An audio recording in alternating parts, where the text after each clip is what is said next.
All right, so let's get this whole thing started. I like to start off, or we like to start off every conversation with a double snap. So we're gonna snap on three. Ready? 1, 2, 3. How's it going, guys? My name is Josh Garcia. We're here with Magnificent Mufasa. Hi. And our good friend Jack Soren, who's a full-time artist from Hawaii, and also now expanding out here to Long Beach. So if you can just tell everybody a little bit about what you got going on. For sure. Well, aloha, everyone. Yeah, we're out here in Long Beach now, and it was a move we needed to make from Hawaii to be able to start networking and try to branch out a little bit more. Coming from such a small island in the middle of the Pacific, our resources and opportunities kind of get a little bit limited. So it's a part of my goal to come out and experience, learn business, learn how things work in different art communities, and try to adapt and share some of that knowledge with people back home who might not have experienced these things. Yeah. So being out here has already been really great to be able to meet people like you again in the flesh, because we meet each other online a lot, but it's nice now post-COVID to be able to be face-to-face again. Yeah.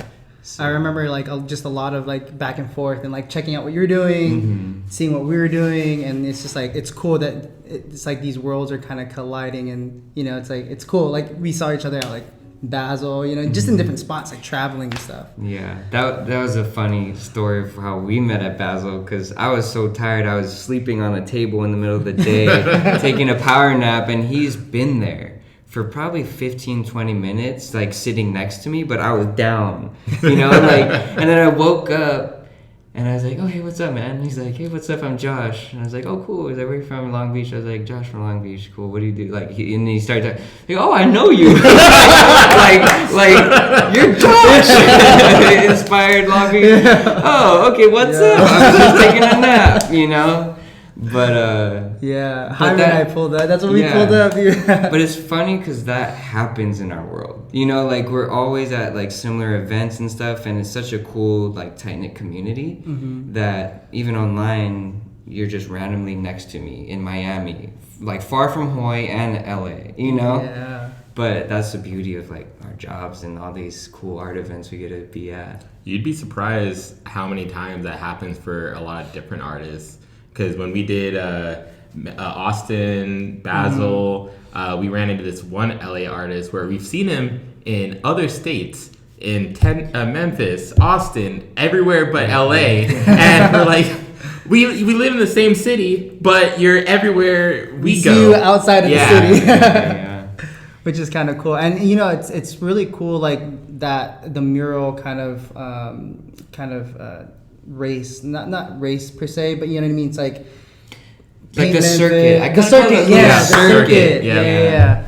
It's seeing that circuit, and then you see all the familiar faces, and you get to kind of catch up with each other and stuff like that, which is super super cool. Yeah, and it's cool because being in this space, I'm able to strengthen those relationships with you guys and the people that are going throughout that circuit, and just have a lot of more creative minds around us in this cool little hub, and we share this between the three of us, and so some of the artwork in here is from my friend Lawrence, and then we have our friend Devour from Hawaii, so it's cool to have that camaraderie to bounce ideas, work on projects. Me and Lawrence are working on a little collab painting while I'm here, so it's a space to come and work and be able to be focused, a little residency for just a little week. Remove from Hawaii, come focus, go back. And create. So going back into the move to Long Beach, how long was that bubbling in your guys' conversation until it went about? Lawrence called me probably 2 years ago on New Year's Day, because I knew exactly where I was, everything. And it was one of those transitional points where it's do we need a scale? So he had a friend, he's like, hey, there's these studios.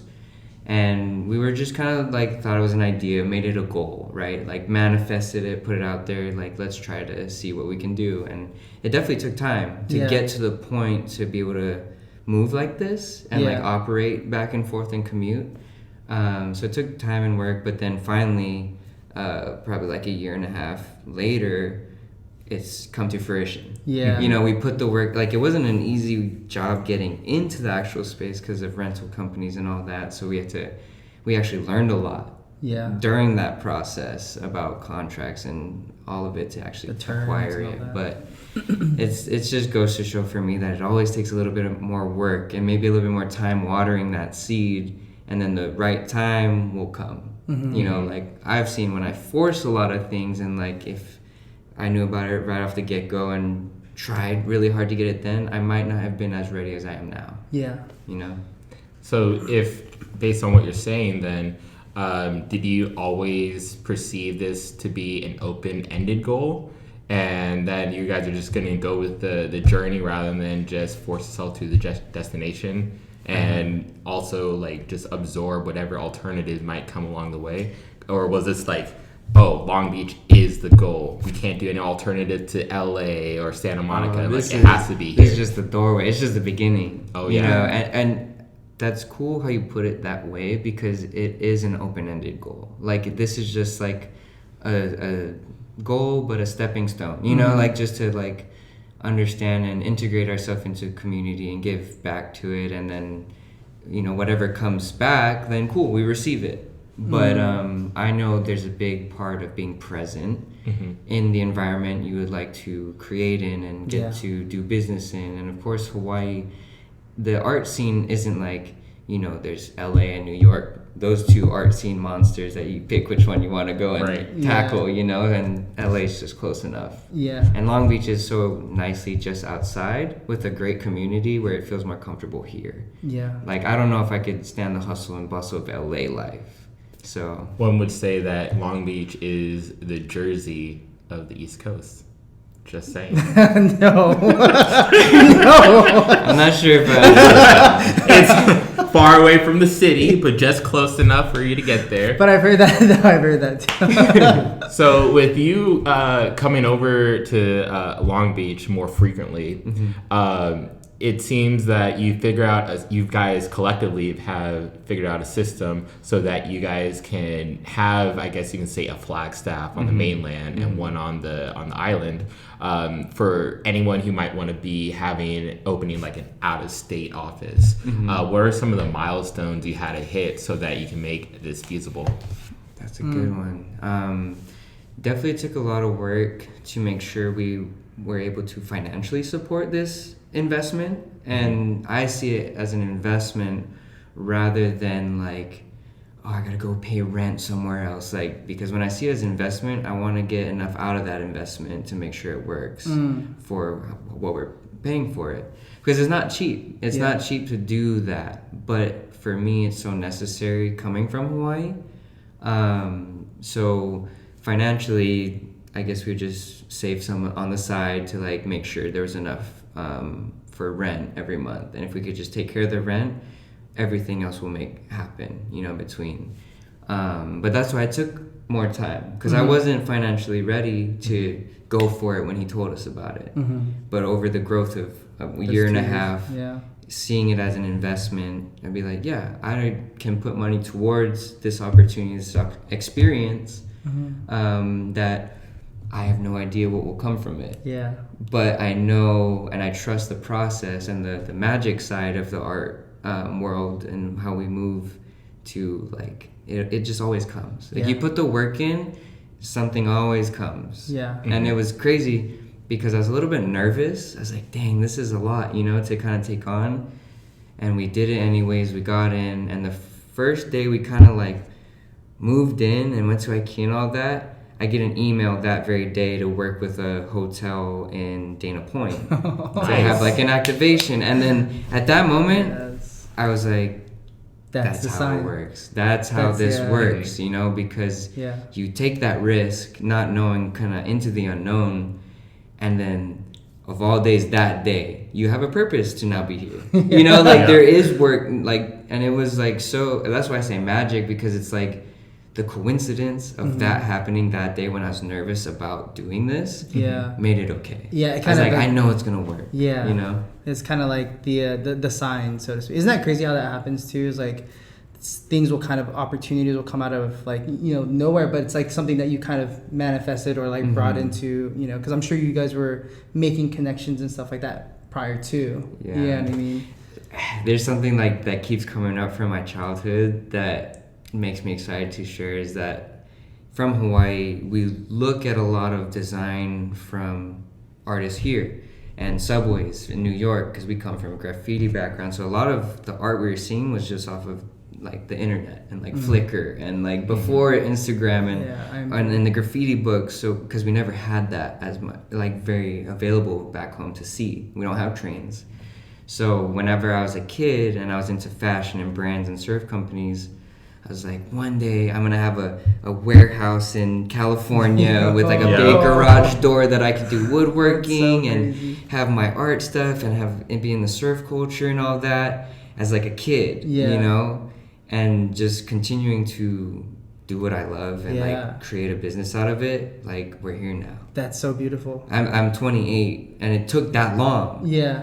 But we're here now. Yeah, you're living that childhood. So it's really exciting to see that things do take time, but if you're really passionate and put the work in, you can make it happen. Yeah, I fully believe that. Like when your heart's in it and you're just like there to give it, like it's gonna come back, and it usually comes back. Like and it also takes time. I think that's the thing. Like that, like we can sometimes struggle with is the time that it takes from what we want to get it until we get it. If that makes sense, Today, a lot of kids are really used to instant gratification, True. They think a lot of success stories are just happen overnight because we see TikTokers blow up, we see content creators blow up, but I work with those people, those content creators, and they've been doing it for years until finally they get that limelight and they're like, oh, where'd this guy come from? He must have been an overnight success. But nah, they've been grinding the whole time and now's just their time to shine. Yeah. And everyone has that time, as long as you stay consistent. Like you never know until like you do one thing and it just pops off and you're ready. Like you put all the work in. So now that's what I say what luck is when preparation meets opportunity. You're ready for that doorway to just fall into your lap and you can execute it. Yeah. Dang, that's a bumper sticker if I've ever seen it. That's beautiful. Yeah, and talking about that, bro. It's talking about that, I know we talked a little bit about like a quote or a mantra. Have you thought about something that you like to live your life by? Yeah, a lot of it is deep rooted in our culture with being Native Hawaiian. Our culture is based on a lot of those phrases. Like it's like in the land, it's in the people, it's in like, so we're never taught like always the word, but the principle naturally comes with how we work together as a community. And that's been a big focus for me as a community. And so there's this Hawaiian word called that is kokua, and that means to take care and to work together as a team to take care of our people, to take care of each other. And for me, focusing on community building and like paying attention to everyone who likes my art, not being selective or anything, but just building community. Kokua is that word that like we know, like, oh, you do this with pride to help and willingness to help and like the spirit of I will do without expecting anything in return. Yeah. And that's a big part of like what I want to do in Long Beach is to give to the community first and like be here and then show my respect to a new place, because back home a lot of the issue is like people will come and not have that and like just insert themselves and expect to receive a lot from it without putting in the work to understand who you're living with. So it's important to me that if I do go to a new spot, I treat it how I would like my home to be treated. Like put in the time to do service, to participate in any way I can before I expect to receive anything. Like I just got here. I didn't pay my dues yet. like let me go help in community projects before I even think about receiving something from this new place. So you're giving me consent to the Long Beach Haze right now.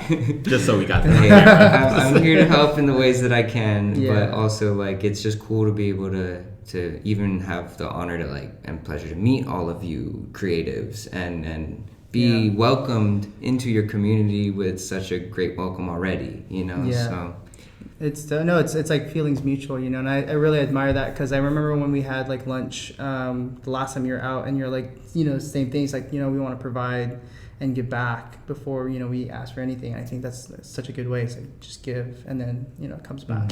Have you found a way to, I don't know, hold seminars or bring trinkets or something with you back from the mainland to Hawaii to help like educate the youth, or I guess the community that you're around, surrounded by most often? Yeah, I think I'm now at that point to Okay. be able to have the legitimacy and the experience to then feel confident in sharing those experiences. And I'm maybe on almost 5 years of being full-time art, no other job on the side. And I needed to do that before I could then become a giver.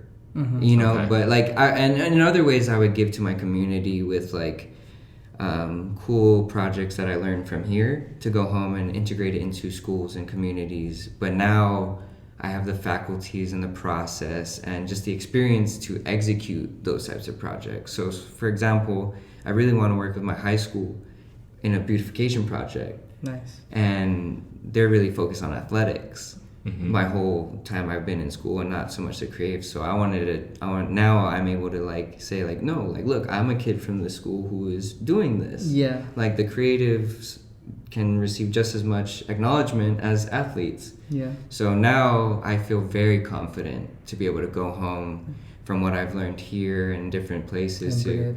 execute a smooth project rather than jumping the gun, not being fully prepared, or thinking about like how it involves taxes or contracts or anything with how to even talk to like a principal. Probably 2 years ago, I'd be nervous still, like, oh, the principal, like, oh shoot, what did I do? You know, like, Back to the office. yeah. But now I feel like I've been able to talk to so many organizers for events and things like that, where I could just call someone. I could call Josh, like, Josh, what'd you do for this?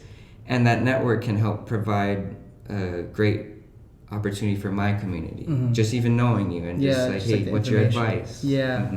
And that's what, you know, we were talking about this earlier, that and same thing with Mufasa and Jaime as well. It's like, you know, it's like that's part of the reason why we do this, right? This Creators Key podcast is to share some of the knowledge, the insights with other people that are looking to kind of like learn from it, or be like, where do I begin? How do I do this stuff? You know? Yeah.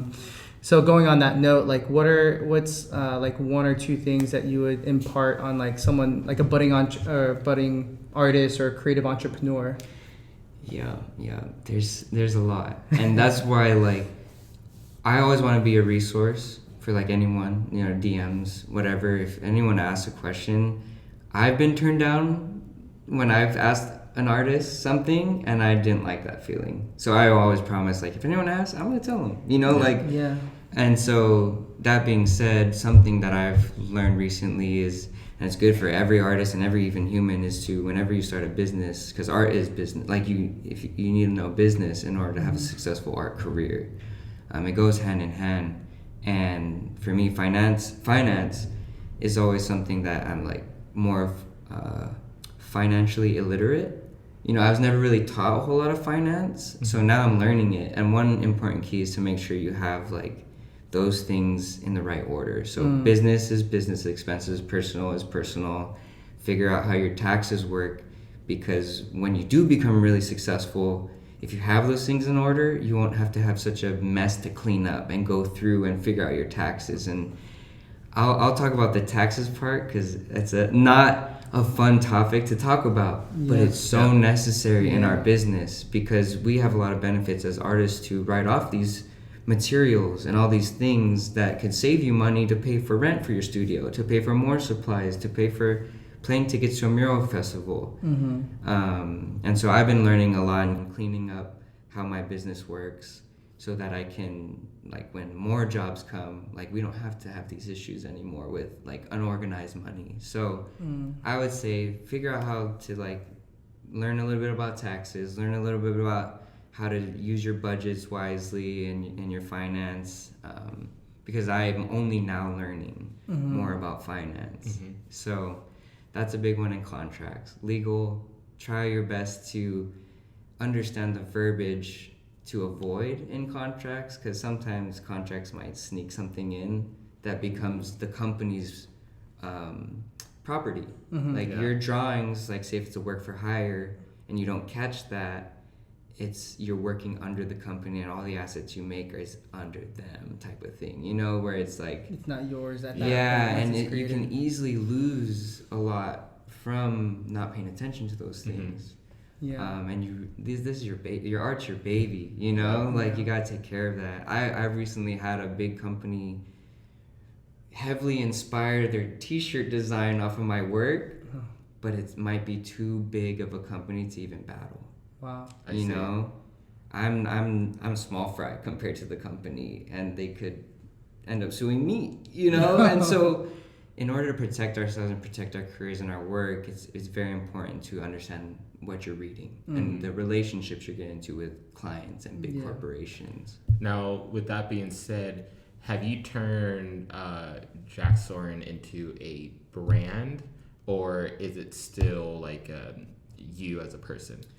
That's a good question. I mean, I'm filed as an LLC, Jack Soren Art LLC, and that's a big first step to having an art business, right? You file for what type of business you're getting into, and limited liability is always the better go-to.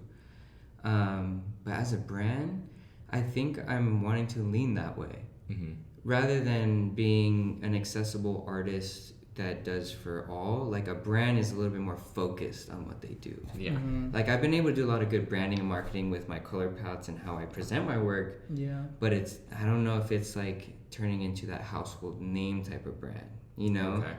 So that's something that's consistent with my current thinking, so I like that you brought it up, because now that's a good question for me to ponder, and how do I move on that, you know.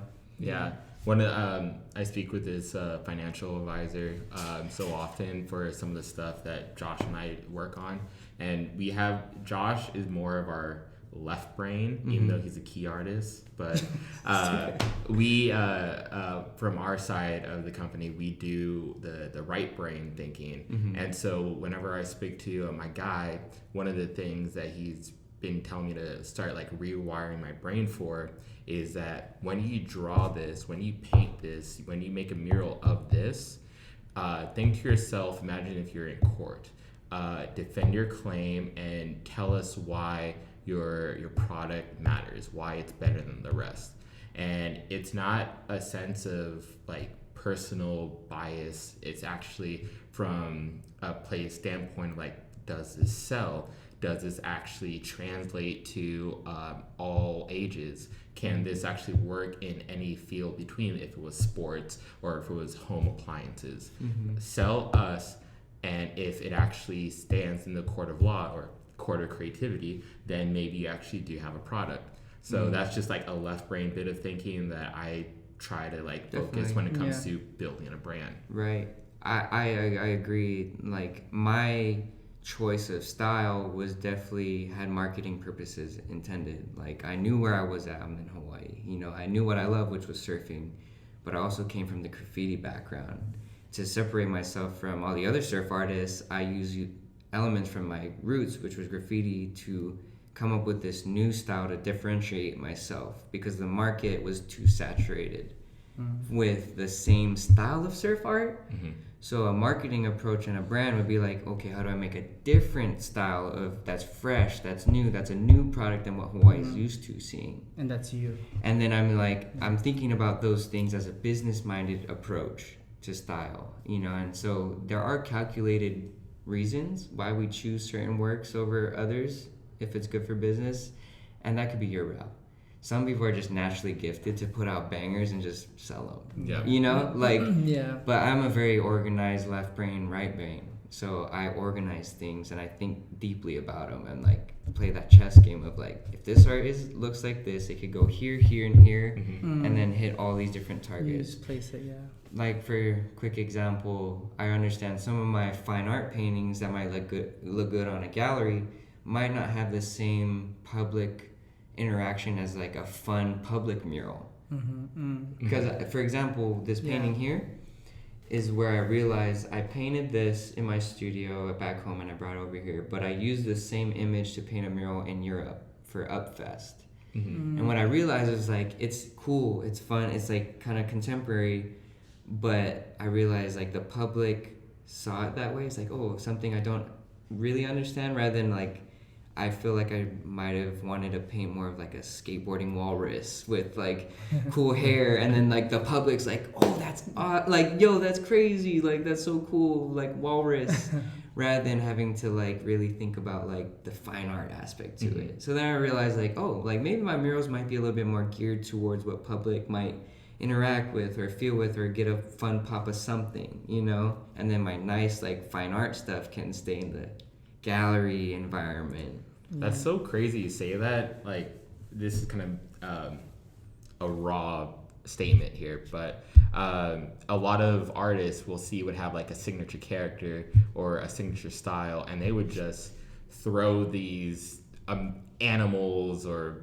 creatures on the wall on repetition, and even if it's in a gallery or it's on a mural, it's gonna sell. It doesn't matter. And but then I also hear from some people like, okay, wait, we're booking this person on their Instagram, they do all this fine art stuff, but like if you scroll down even lower, they're doing like stuff for streetwear and product and design. So is he doing this stuff? Is he doing that stuff? So it's kind of like, here you are, a jack of trades who can do both, but it also confuses people because you can do both, and they don't know what to settle on. No, that's true. And honestly, I know a lot of friends that I apply for the same Mural Fest for, and they get more accepted into a lot of them, and I get accepted to a few.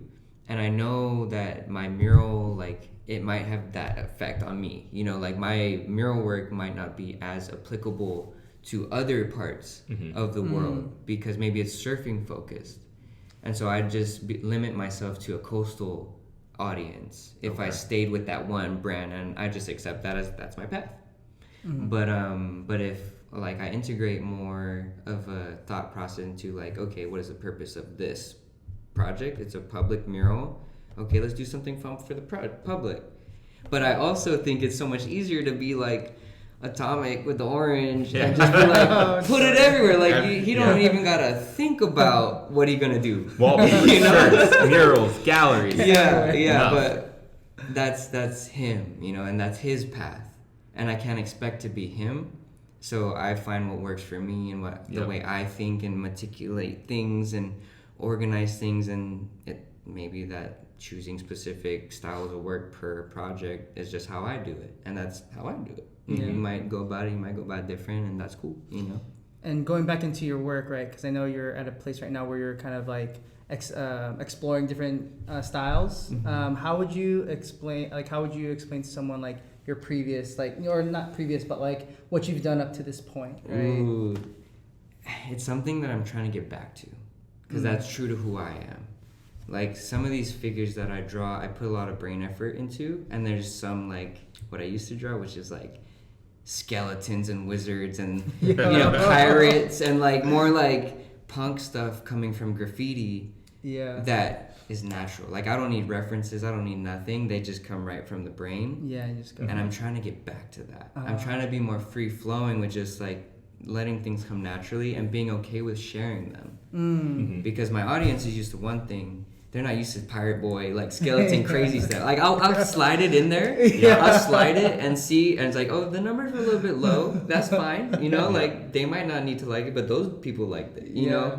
But it's okay. I think we overcomplicate that a lot. I've been hit with that same conundrum very often, and I kind of hit it with, you've seen Stranger Things? Yeah, of course. So you know how for like modern references, for those who listening, remember when he can't hit the media with all the information at once, you got to dilute it. So something I found is that like, all right, people like, let's say this portion of my realistic art, so on the side, like maybe in the corner or something, I'm gonna insert my like little swirly character, and whenever you see this piece, it's like, okay, so you're just doing the face, but what's that over there? You see that more consistent, and then it like becomes it becomes bigger and that's bigger. so crazy. That's so crazy, because that's literally my plan. That's literally my plan, because I thought about like a figure like this where she's like kind of like put like something in the distance, like she's kind of like afraid of, and then that thing starts to coming in, introduce itself into my work, and then that could become more of the work Yeah. But that's Sup, fool? that's the energy. You know, that's the. But that's cool because that's the power of camaraderie and talking and communicating and being face to face. Yeah, you know? It's fleshing out like the ideas and like massaging them and growing them and like. But also like confirmation and validation of what you've already known. Like my gut tells me do this. Mufasa's like, what if you did this? I'm like, the universe is speaking. You know, like there's patterns. You know, and I pay attention to those and I'm sensitive to them to where like this topic is being talked about a lot. Yeah. Why? Let's explore. You know? And then usually there's a reason. Maybe not now, but in a year I remember that. That was what You're Wizard now. Jack. Ooh. Should be Captain Jack to Wizard Jack, bro. No, that's probably what's gonna start coming out more now, right? Yeah, like a wizard, but no, it's really cool to be a part of this experience and experience art from our perspective, not the viewer's perspective. My sister makes music, and so she records the live raw person, and we get the final product. And I was like, man, that's so cool that you get to experience that. The process of it. The process and the pure voice behind there before it gets edited, and the hustle, the emotion in the booth. You know what? Well, sorry to cut you off. While you're still on that, like what it's like, imagine we're third graders. Captain Jack, what is it like to be an artist? I'd be like, hey.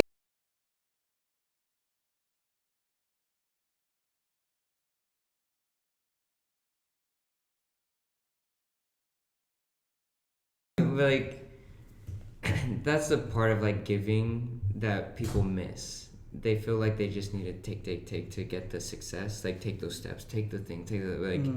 There's actually a more successful way to get to where you need to go by giving. But we look past because we feel like donations is like giving freely of something that I don't have much of. You know, like right now. Yeah. But if even like I know a lot of books and like mentors I've heard of, they say give first before you even expect, and it'll come naturally. You know, it is provided. You know, if you do what's right first. But the rat race is crazy. The competition is crazy. People just see I gotta be the man. You know. And right now, I've learned I don't need to be the man. I can just be my own path, my own thing. Like, I might not be the cause. There's only one cause. There's very rare species like cause on this planet. And Banksy, I can't expect to be them because I'll always fall short. You know, like, I'll always fall short if I compare myself to them. Exactly. But for me, if, like, I know I'm on my path, I'm good, cool with me. I don't need to be successful. Like, that's not my measure of success. Like, I don't have to be the man anymore. But my young self is like, I gotta be the famous one. I gotta have all the followers. I gotta get there, and then I'll be successful, which holds a lot of artists back from actually starting. You know, but starting is just do it. Just do it. Just jump in. Like everyone watching and listening, just find a way. Both feet in, and I know for me and like how I've moved the magic, it just comes. It's just we hold ourselves back from opening that door because it looks like a taller mountain. But once you take the first step, once you meet people like you just like, no, it's not that big a mountain. Like I'm like, oh, it looks so big, but from your perspective, you've been able to help me. No, it's clear. You can actually do this. So my goal is to work really hard, do the hard things to show other artists and the generation coming that it's doable. Like it's possible. Don't think that you need the secure job and do what everyone else is doing because you have a unique voice that people need to hear. And too many of those things happen that we never get to, the world never gets to hear that voice, you know? And even if it's one person who hears it and changes their life, you did more than most on this planet sometimes. You know, like you changed one person's life from a painting you did, that's success.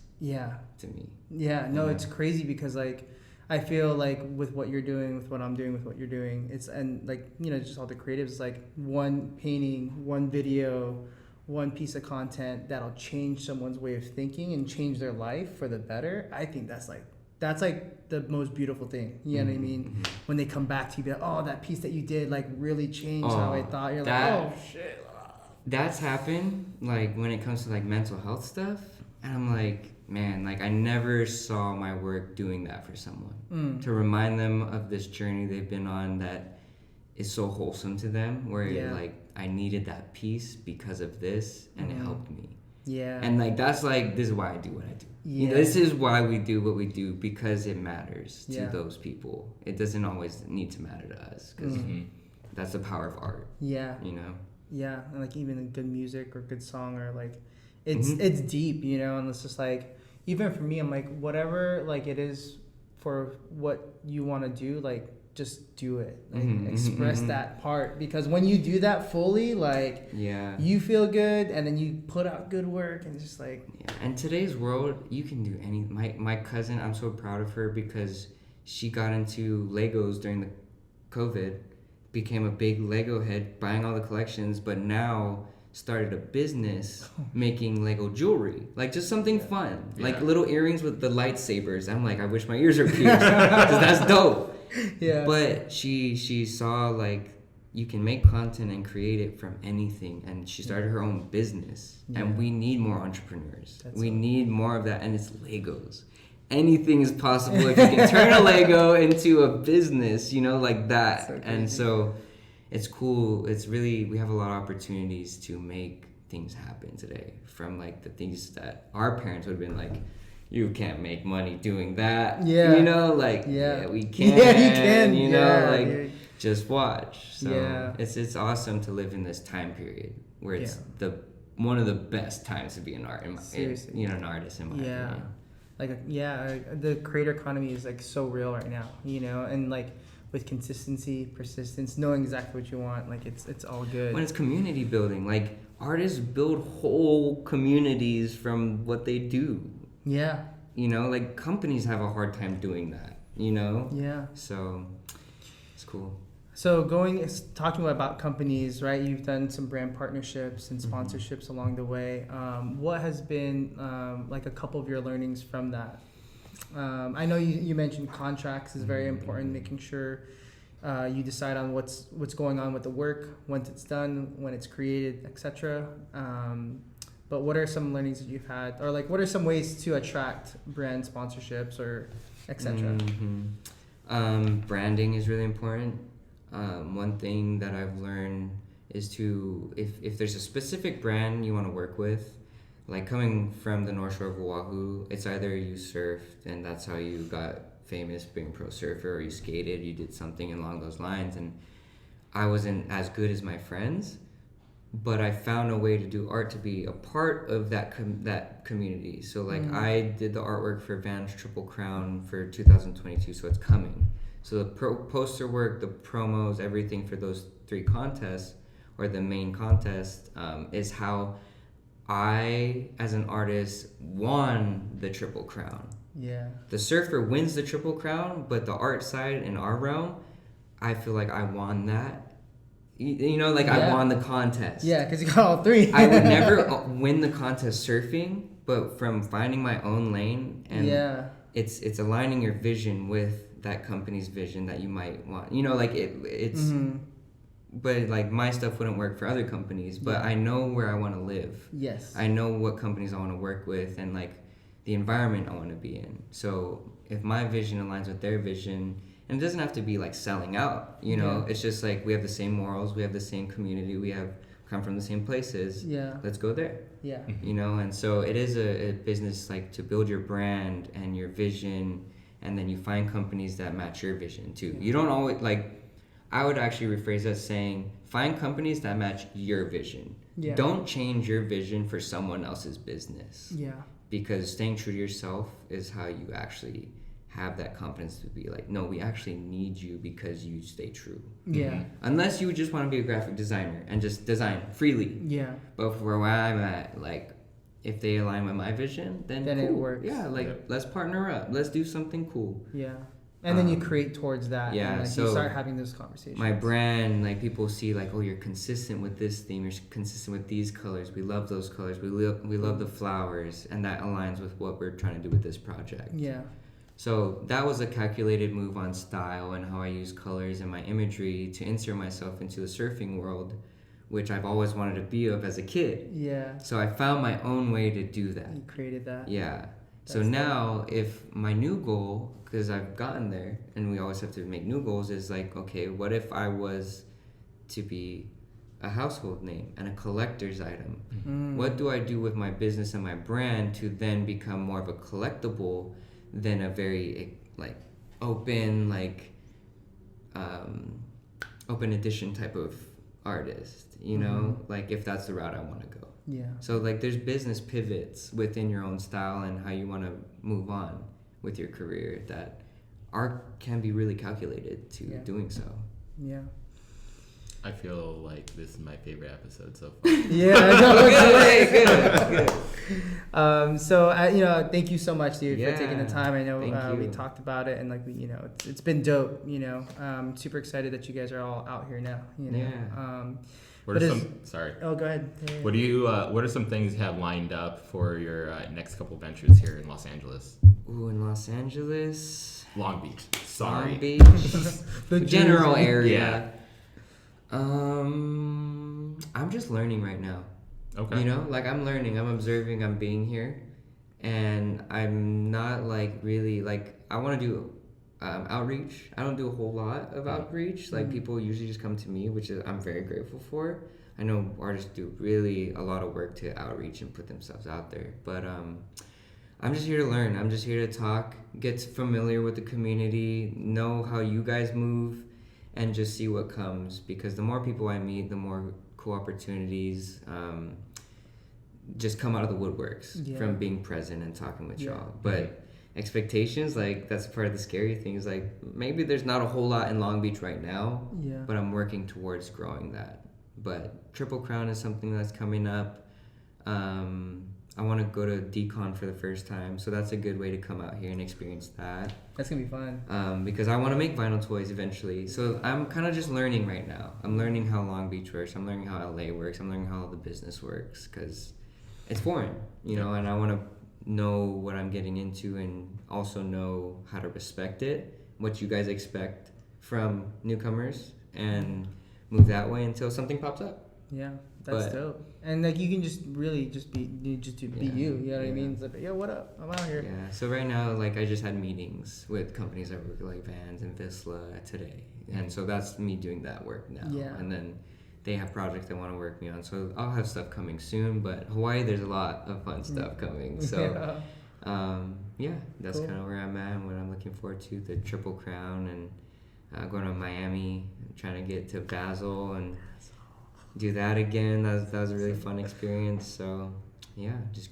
glad to be here, and thank you for the welcome and the opportunity to share more about me and what I do as an artist. Yeah. And is there anything else that we didn't get to cover that you want to talk about? Just don't wait any longer. Just do it. Just whatever it is like take the risk, do it, and it always works out. So awesome. Yeah. Well, thank you so much for tuning in. Josh, Mufasa, Jack, we out. Peace.